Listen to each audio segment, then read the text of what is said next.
Bismillahirrahmanirrahim. I am Hassan Hamid, your English teacher. My dear students, as you know, Pakistan as well as the whole world has undergone a very serious crisis recently. COVID-19, the coronavirus, has आगे continue करें नहीं चल रहा so coronavirus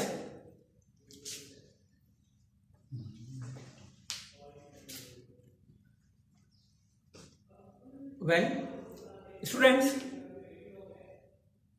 the coronavirus and its disease known as COVID-19, this pandemic, has taken us into its clutches, into its grasp, and the whole world has suffered a lot. Not only deaths have occurred, millions of thousands of deaths have occurred. Along with these deaths, there have been many other negative effects of this pandemic. Our education system, our educational activities have also undergone a very great crisis, and almost all such activities have stopped. Schools, colleges, universities, all educational institutions are closed. Now, you know that in life, nothing can survive unless it keeps on moving. If you remember, Allama Iqbal also said,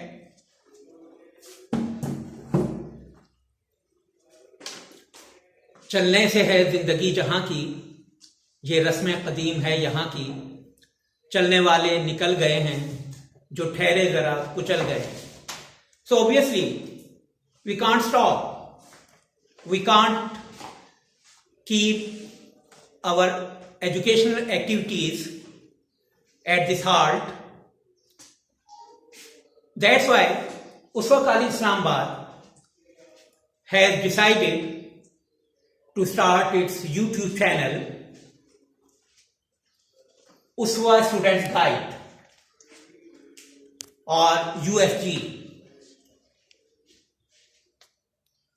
You may search this channel on Google by writing simply Uswa Students Guide or USG, and it will take you to our YouTube channel where you'll find a number of lectures of different classes and different subjects. Now, anything that is on YouTube may be useful only when you try to take advantage of it. Now, obviously for that, you'll have to spare some time, you'll have to devote some time to your studies. You know, in your regular studies, you have to spend almost 5 hours at school or college. Now you are at home, and obviously your routine may not be the same as when you attend your regular classes. However, even now, what you are expected to do is to devote at least, and it's my suggestion, other teachers may have different suggestions, I suggest that at least 2 hours must be devoted to your studies. We have prepared these clips of 20 to 25 minutes duration, and we'll try to cover at least one topic in one clip. Now you must visit this channel and watch these videos as often as you can.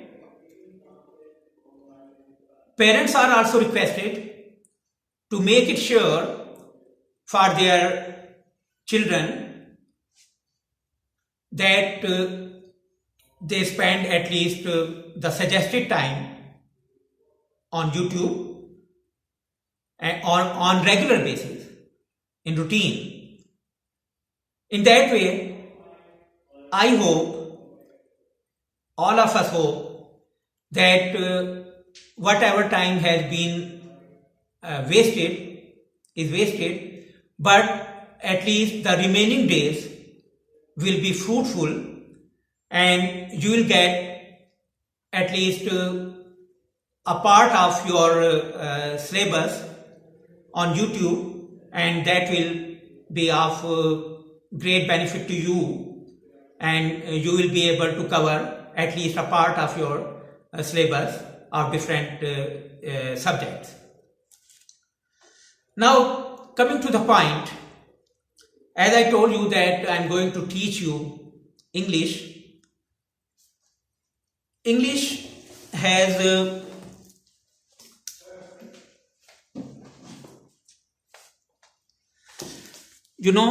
English has two different parts at least. One is textbook. I am going to teach you 10th class English and 12th class English. And these are the textbooks of English. Some of you might have purchased or might have arranged these books, but perhaps not all of you. Similarly, there is a grammar portion. Grammar is also very important because it's a part of your paper, especially MCQs. Usually, more than 50% of MCQs are set from within grammar. And there are different other parts also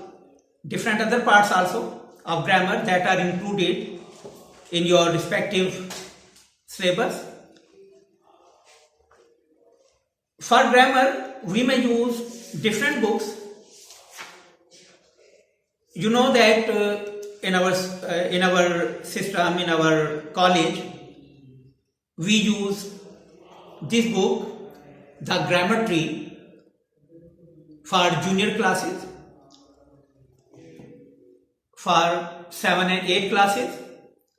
However, this book is so comprehensive from our federal board examination point of view that we may use the same book even for 10th class and 12th class. Examples we may make by our own, but as far as general grammar and its explanation is concerned, I think the grammar tree suffices all the students of our college. So, in grammar, traditionally, first of all, we start with parts of speech. And in parts of speech, the first thing we explain is noun and pronoun. Now, as you know from your previous classes, that noun is any name, simply any name. Usually when we define a noun, we say the name of a person, the name of a thing, the name of a place. But actually, any name is included in this definition. Name of actions, name of feelings, names of qualities, names of abstract things, all such names are called nouns. So, when we come to the division of nouns, we make this division on different bases. There are different terms that we use in this regard, but keep in mind that all those terms are not mutually exclusive. What it means is that a noun may be discussed under a certain heading, but the same noun may be discussed under another heading also, because these different kinds are not mutually exclusive. So the main division that is made with reference to nouns is proper noun and common nouns. Proper nouns and common nouns. Now, what are proper nouns? Very simple. You may very simply understand it. You have got your own names. Those names are proper nouns. For example, one of you may have the name Ali, another may have the name Arshad. Similarly, everyone has got his own name. Now these are proper nouns. Proper nouns are defined as the specific names of persons and places, and sometimes even of things. Brand names are proper nouns in that respect. So, similarly, places have their own names. You have names of different countries: Pakistan, India, Iran, China. These are names of countries. These are proper nouns. Similarly, cities, they have their own names: Islamabad, Karachi, Lahore, Gilgit, Skardu, Parachinar, Muzaffarabad. These are names of cities. Institutions have their names. Uswa College is the name of a specific institution. Quaid-e-Azam University is the name of another institution. Similarly, there are different names used for the educational and other institutions. So these are proper nouns. As against proper nouns, there are common nouns. Common nouns are the names that may be used for the members of a particular group. The same name may be applied to all the members of that particular group. For example, you have got your own specific names. Those names are proper nouns. But all of you may be called boys. Now, boy is a common noun because it applies to all of you. Similarly, the name student applies to all of you. So this is also common noun. Similarly, when we say country, country may be any country. Pakistan is a country. India is another country. Iran is still another country. So country is a name that may be applied to all the countries of the world. City, school, college, these are common nouns. They may be applied to all the members of the group. Whereas particular names, specific names are called proper noun. So that's the main distinction between proper noun and common noun. Now it's the basic division that we make with reference to nouns. But in no way it's the sole distinction or division. Nouns are divided into different groups, keeping in view their function or their kind. Another division that is made in this regard is of abstract nouns and concrete nouns. Abstract nouns and concrete nouns. Now, some students may find it difficult to understand this distinction, but it's not so difficult. Just look around, and wherever your gaze reaches, you will see something. That something has got a name. For example, you are watching this channel on a laptop, for example. Now laptop is a thing.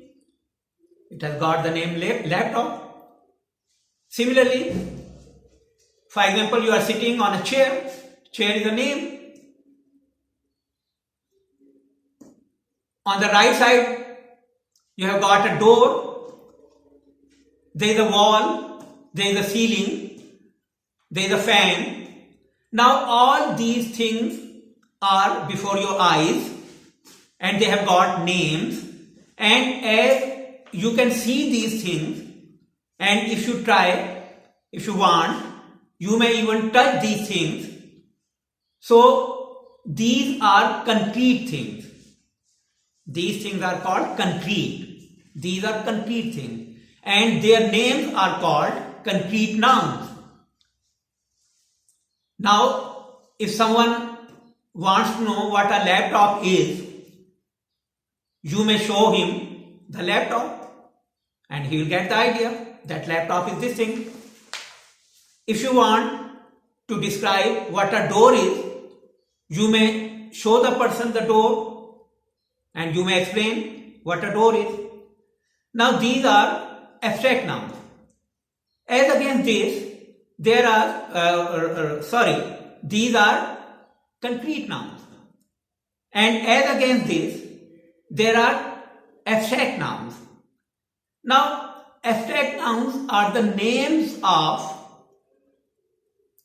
actions, names of qualities, names of feelings, names of ideas,